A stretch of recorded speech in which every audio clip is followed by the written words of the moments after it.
ओम शांति। 2 फरवरी 1969। अव्यक्त महावाक्य। अव्यक्त मिलन के अनुभव की विधि। बाबा कहते, प्रेम स्वरूप बच्चे, ज्ञान साहित प्रेम जो होता है वही यथार्थ प्रेम होता है। आप सभी का प्रेम रस बाप दादा को भी खींच लाता है। सभी बच्चों के दिल के अंदर एक आश दिखाई दे रही है। वह कौन सी? कई बच्चों ने संदेश भेजा कि आप हमें भी अपने अव्यक्त वतन का अनुभव कराओ। यह सभी बच्चों की आशाएं अब पूर्ण होने का समय पहुंच ही गया है। आप कहेंगे कि सभी संदेशी बन जाएंगे, लेकिन नहीं। अव्यक्त वतन का अनुभव भी बच्चे करेंगे, लेकिन दिव्य बुद्धि के आधार पर जो अब अलौकिक अनुभव कर सकते हो, वह दिव्य दृष्टि द्वारा करने से भी बहुत लाभदायक, अलौकिक और अनोखा है। इसलिए जो भी बच्चे चाहते हैं कि अव्यक्त बाप से मुलाकात करें, वे कर सकते हैं। कैसे कर सकते हैं? इसका तरीका सिर्फ यही है कि अमृत वेले याद में बैठो और यही संकल्प रखो कि अब हम अव्यक्त बाप दादा से मुलाकात करें। जैसे साकार में मिलने का समय मालूम होता था तो नींद नहीं आती थी और समय से पहले ही बुद्धि द्वारा इसी अनुभव में रहते थे। वैसे अब भी अव्यक्त मिलन का अनुभव प्राप्त करना चाहते हो तो उसका बहुत सहज तरीका यह है। अव्यक्त स्थिति में स्थित होकर रूह रिहान करो तो अनुभव करेंगे कि सचमुच बाप दादा के साथ बातचीत कर रहे हैं। और इसी रूह रिहान में जैसे संदेशियों को कई दृश्य दिखाते हैं, वैसे ही बहुत गूढ़ गोपनीय रहस्य बुद्धि योग से अनुभव करेंगे। लेकिन एक बात यह अनुभव करने के लिए आवश्यक है। वह कौन सी मालूम है?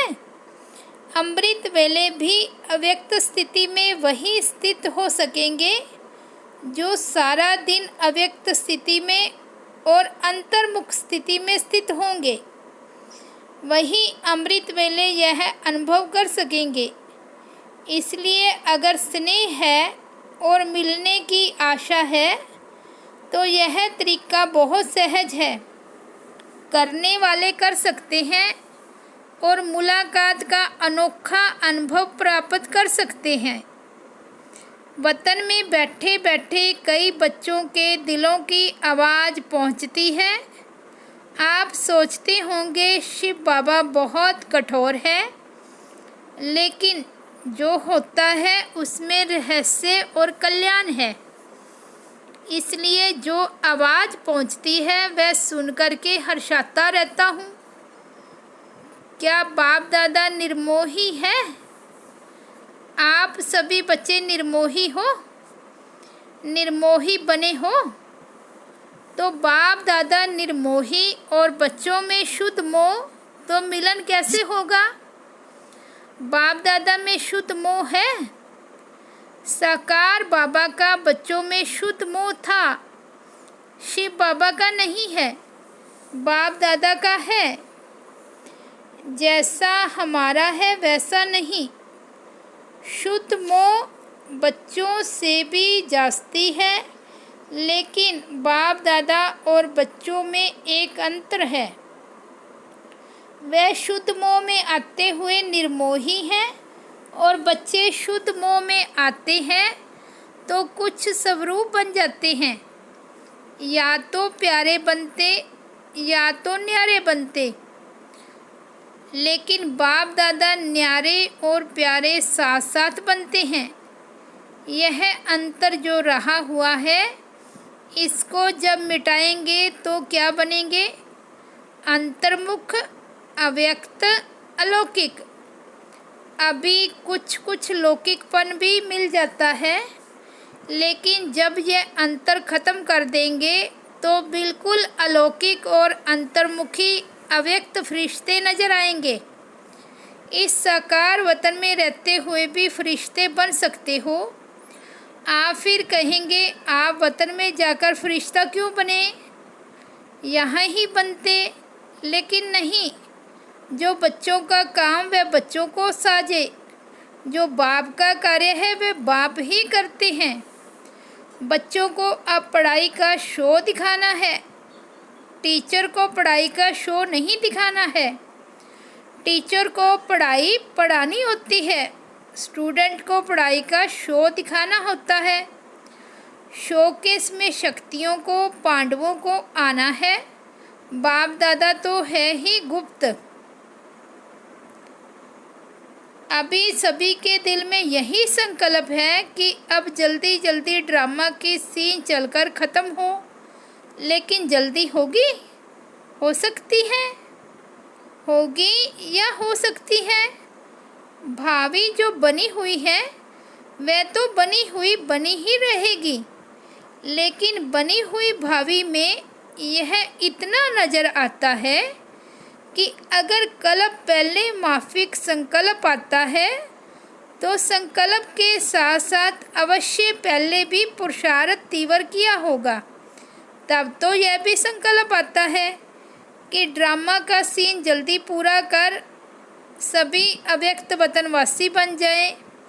बनना तो है, लेकिन आप बच्चों में इतनी शक्ति है जो अव्यक्त वतन को भी व्यक्त में खींच कर ला सकते हो। अव्यक्त वतन का नक्शा व्यक्त वतन में बना सकते हो।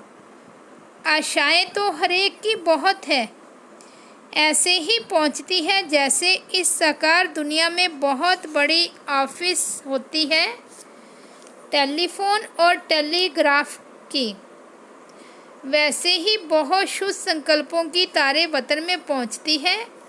अभी क्या करना है? कई बच्चों के कुछ लोक संग्रह प्रति प्रश्न भी हैं, वह भी पहुंचते हैं। कई बच्चे मूंझते हैं कि साकार द्वारा तो यह कहा कि सूक्ष्म वतन है ही नहीं, तो बाबा कहाँ गए, कहाँ से मिलने आते हैं, कहाँ ये संदेश भेजते हैं, क्यों भोग लगाते हो? इसका भी राज है। क्यों कहा गया था? इसका मूल कारण यही है कि जैसे आप लोगों ने देखा होगा कि कभी कभी छोटे बच्चे जब कोई चीज़ के पीछे लग जाते हैं तो वह चीज़ भल अच्छी भी होती है, लेकिन हद से ज़्यादा उस अच्छी चीज़ के पीछे पड़ जाते हैं तो बच्चों से क्या किया जाता है? वह चीज़ उनकी आंखों से छिपाकर यह कहा जाता है कि है ही नहीं। इसलिए कहा जाता कि इनकी जो एक्स्ट्रा लगन लग गई है वह कुछ ठीक हो जाए। इसी रीति से वर्तमान समय कई बच्चे इन्हीं बातों में कुछ चटक गए थे, तो उनको छुड़ाने के लिए साकार में कहते थे कि यह सूक्ष्म वतन है ही नहीं। तो यह भी बच्चों की इस बात से बुद्धि हटाने के लिए कहा गया था, लेकिन इसका भाव यह नहीं है कि अगर बच्चों से चीज़ छिपाई जाती है तो वह चीज़ ख़त्म हो जाती है। नहीं, यह एक युक्ति है चटकी हुई चीज़ से छुड़ाने की। तो यह भी युक्ति थी। अगर सब सूक्ष्म वतन नहीं तो भोग कहाँ लगाते हो? इस रस्म रिवाज को कायम क्यों रखा? कोई भी ऐसा कार्य होता है तो खुद भी संदेश क्यों पूछवाते थे? तो ऐसे नहीं कि सूक्ष्म वतन नहीं है, सूक्ष्म वतन है, लेकिन अब सूक्ष्म वतन में आने जाने के बजाय स्वयं ही सूक्ष्म वतनवासी बनना है। यही बाप दादा की बच्चों में आश है। आना जाना ज़्यादा नहीं होना चाहिए। यह यथार्थ है। कमाई किसमें है? तो बाप बच्चों की कमाई को देखते हैं और कमाई के लायक बनाते हैं। इसलिए यह सभी रहस्य बोलते रहे। अभी समझा कि क्यों कहा था और अब क्या है? सूक्ष्म वतन के अव्यक्त अनुभव को अनुभव करो, सूक्ष्म स्थिति को अनुभव करो। आने जाने की आश अल्पकाल की है। अल्पकाल की बजाय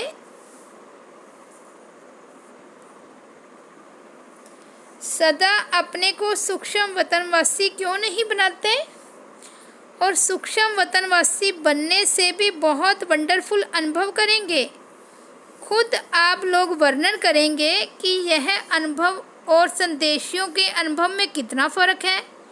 वह कमाई नहीं, यह कमाई भी है और अनुभव भी। तो एक ही समय दो प्राप्ति हो, वह अच्छा या एक ही चाहते हो? कई बच्चों के मन में यह भी प्रश्न है कि न मालूम जो बाप दादा कहते थे कि सभी को साथ में ले जाएंगे, अब वह तो चले गए, लेकिन वह चले गए हैं? मुक्ति धाम में जा सकते हैं सिवाय बारात व बच्चों के? बारात के बगैर अकेले जा नहीं सकते। बारात तैयार है, यही सुना है अब तक कि बारात के साथ ही जाएंगे। जब बारात ही सज रही है तो अकेले कैसे जाएंगे? अभी तो सूक्ष्म वतन में ही अव्यक्त रूप से स्थापना का कार्य चलता रहेगा। जब तक स्थापना का कार्य समाप्त नहीं हुआ है तब तक बिना कार्य सफल किए हुए घर नहीं लौटेंगे। साथ ही चलेंगे और फिर चलने के बाद क्या करेंगे? मालूम है क्या करेंगे? साथ चलेंगे और साथ रहेंगे, फिर साथ साथ ही सृष्टि पर आएंगे। आप बच्चों का जो गीत है, कभी भी हाथ और साथ न छूटे, तो बच्चों का भी वायदा है तो बाप का भी वायदा है। बाप अपने वायदे से बदल नहीं सकते। और भी कोई प्रश्न है? यूँ तो समय प्रति समय सब स्पष्ट होता ही जाएगा। कईयों के मन में यह भी है ना कि न मालूम जन्म होगा व क्या होगा। जन्म होगा?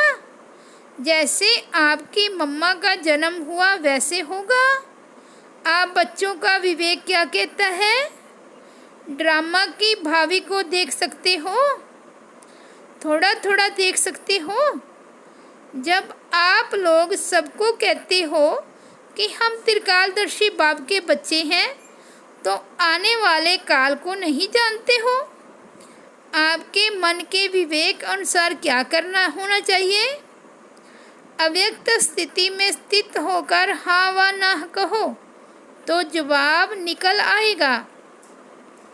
इस रीति से बाप दादा ने 2-4 से प्रश्न पूछा। बहुत करके सभी का यही विचार था कि नहीं होगा। आज ही उत्तर चाहते हो या बाद में? हलचल तो नहीं मच रही है? यह भी एक खेल रचा जाता है।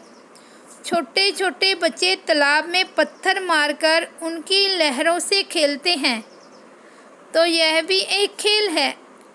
बाप तुम सभी के विचार सागर में प्रश्नों के पत्थर फेंककर तुम्हारे बुद्धि रूपी सागर में लहर उत्पन्न कर रहे हैं। उन्हीं लहरों का खेल बाप दादा देख रहे हैं। अभी आप सबके साथ ही अव्यक्त रूप से स्थापना के कार्य में लगे रहेंगे। जब तक स्थापना का पाठ है तब तक अव्यक्त पाठ से आप सभी के साथ ही हैं। समझ गए? वतन में मम्मा को भी इमर्ज किया था। पता है क्या बात चली? जैसे साकार रूप में साकार वतन में मम्मा बोलती थी कि बाबा आप बैठे रहिए, हम सभी काम कर लेंगे। इसी ही रीति से वतन में भी यही कहा कि हम सभी कार्य स्थापना के जो करने हैं वह करेंगे। आप बच्चों के साथ ही बच्चों के को बहलाते रहिए, ऐसे ही सकार में कहती थी। वही वतन में रूह रिहान चली। आप सभी के मन में तो होगा कि हमारी मम्मा कहाँ गई। अभी यह राज इस समय स्पष्ट करने का नहीं है। कुछ समय के बाद सुनाएंगे कि वह कहाँ है और क्या कर रही है। स्थापना के कार्य में भी मददगार है, लेकिन भिन्न नाम रूप से। अच्छा, अब तो टाइम हो गया है। आज वतन में दूर से ही सवेरे से खुशबू आ रही थी। देख रहे थे कैसे स्नेह से चीज़ें बना रहे हैं। दादी जी से आपने देखा भंडारे में चक्कर लगाया? चीज़ों की खुशबू नहीं, स्नेह की खुशबू आ रही थी। यह स्नेह ही अविनाशी बनाता है। अविनाशी स्नेह है ना, याद हर एक की पहुंचती है। उसका रिस्पॉन्ड लेने के लिए अवस्था चाहिए। रिस्पॉन्ड फ़ौरन मिलता है। जैसे साकार में बच्चे बाबा कहते थे तो बच्चों को रिस्पॉन्ड मिलता था, तो रिस्पॉन्ड अभी भी फ़ौरन मिलता है, लेकिन बीच में व्यक्त भाव को छोड़ना पड़ेगा, तब ही उस रिस्पॉन्ड को सुन सकेंगे। अब तो और ही ज़्यादा चारों ओर सर्विस करने का अनुभव कर रहे हैं। अब अव्यक्त होने के कारण एक और क्वालिटी बढ़ गई है। कौन सी मालूम है? वह यह है, पहले तो बाह्रयामी था, अभी अंतर्यामी हो गया है। अव्यक्त स्थिति में जानने की आवश्यकता नहीं रहती। स्वतः ही एक सेकंड में सभी का नक्शा देखने में आ रहा है। इसलिए कहते हैं कि पहले से एक और गुण बढ़ गया है। अव्यक्त स्थिति में तो खुशबू से ही पेट भर जाता है। आप लोगों को मालूम है, एक मुख्य शिक्षा बच्चों के प्रति दे रहे हैं। अब सर्विस तो करनी ही है। यह तो सभी बच्चों की बुद्धि में लक्ष्य है और लक्ष्य को पूर्ण भी करेंगे। लेकिन इस लक्ष्य को पूर्ण करने के लिए बीच में एक मुख्य विघ्न आएगा। वह कौन सा पता है? मुख्य विघ्न सर्विस में बाधा डालने के लिए कौन सा आएगा? सभी के आगे नहीं, मेजॉरिटी के आगे आएगा। वह कौन सा विघ्न है? पहले से ही बता देते हैं। सर्विस करते करते यह ध्यान रखना कि मैंने यह किया, मैं ही कर सकता हूँ। यह मैंपन आना, इसको ही कहा जाता है ज्ञान का अभिमान, बुद्धि का अभिमान, सर्विस का अभिमान। इन रूपों में आगे चलकर विघ्न आएंगे, लेकिन पहले से ही इस मुख्य विघ्न को आने नहीं देना। इसके लिए सदा एक शब्द याद रखना कि मैं निमित्त हूँ। निमित्त बनने से ही निराकारी, निरहंकारी और नम्रचित्त निरसंकल्प अवस्था में रह सकते हैं। अगर मैंने किया, मैं आया, तो मालूम है क्या होगा? जैसे निमित्त बनने से निराकारी, निरहंकारी, निरसंकल्प स्थिति होती है, वैसे ही मैं आने से मगरूरी, मुरझाइश, मायूसी आ जाएगी। उसकी फिर रिज़ल्ट क्या होगी? आखिरी अंत में उसकी रिज़ल्ट यही होती है कि चलते चलते जीतते हुए भी मर जाते हैं। इसलिए इस मुख्य शिक्षा को हमेशा साथ रखना कि मैं निमित्त हूँ। निमित्त बनने से कोई भी अहंकार उत्पन्न नहीं होगा। नहीं तो अगर मैंपन आ गया तो मतभेद के चक्कर में आ जाएंगे। इसलिए इन अनेक व्यर्थ के चक्रों से बचने के लिए सवदर्शन चक्र को याद रखना, क्योंकि जैसे जैसे महारथी बनेंगे वैसे ही माया भी महारथी रूप में आएगी। साकार रूप में अंत तक कर्म करके दिखाया। क्या कर्म करके दिखाया? याद है क्या शिक्षा दी? यही कि निरहंकारी और निर्मांचित होकर एक दो में प्रेम प्यार से चलना है। एक माताओं का संगठन बनाना। जैसे कुमारियों का ट्रेनिंग क्लास किया है, वैसे ही माताएं जो मददगार बन सकती है और हैं, उनों का मधुबन में संगठन रखना। कुमारियों के साथ माताओं का संगठन हो। संगठन के समय फिर आना होगा। स्नेह को देखते हैं तो ड्रामा याद आता है। ड्रामा जब बीच में आता है तो साइलेंस हो जाते हैं। स्नेह में आए तो क्या हाल हो जाएगा, नदी बन जाएंगे। लेकिन नहीं, ड्रामा। जो कर्म हम करेंगे वह फिर सभी करेंगे, इसलिए साइलेंस। अगर सभी साथ होते तो जो अंतिम कर्मातीत अवस्था का अनुभव था वह ड्रामा प्रमाण और होता। लेकिन था ही ऐसे, इसलिए थोड़े ही सामने थे। सामने होते भी जैसे सामने नहीं थे। स्नेह तो वतन में भी है और रहेगा, अविनाशी है ना। लेकिन जो सुनाया कि स्नेह को ड्रामा साइलेंस में ले जाता है और यही साइलेंस शक्ति को लाएगी, फिर वहाँ साकार में मिलन होगा। अभी अव्यक्त रूप में मिलते हैं, फिर साकार रूप में सतयुग में मिलेंगे। वह सीन तो याद आती है ना, खेलेंगे, पाठशाला में आएंगे, मिलेंगे। आप नूरे रतन सतयुग की सीनरी वतन में देखते रहते हो। जो बाप देखते हैं वह बच्चे भी देखते रहते और देखते रहेंगे। अब तो ज्वाला रूप होना है। आपका ही ज्वाला रूप का यादगार है। पता है ज्वाला देवी भी है, वह कौन है? यह सभी शक्तियों को ज्वाला देवी बनना है। ऐसी ज्वाला प्रज्वलित करनी है जिस ज्वाला में यह कलयुगी संसार जलकर भस्म हो जाएगा। अच्छा, विदाई के समय बाप दादा बोले, सभी सेंटर्स के अव्यक्त स्थिति में स्थित हुए नूरे रत्नों को बाप व दादा का अव्यक्त याद प्यार स्वीकार हो। साथ साथ जो इशारा दिया उसको जल्दी से जल्दी जीवन में लाने का तीव्र पुरुषार्थ करना है। अच्छा, गुड नाइट सभी शिव शक्तियों और पांडवों प्रति बाप की नमस्ते। अच्छा, ओम शांति।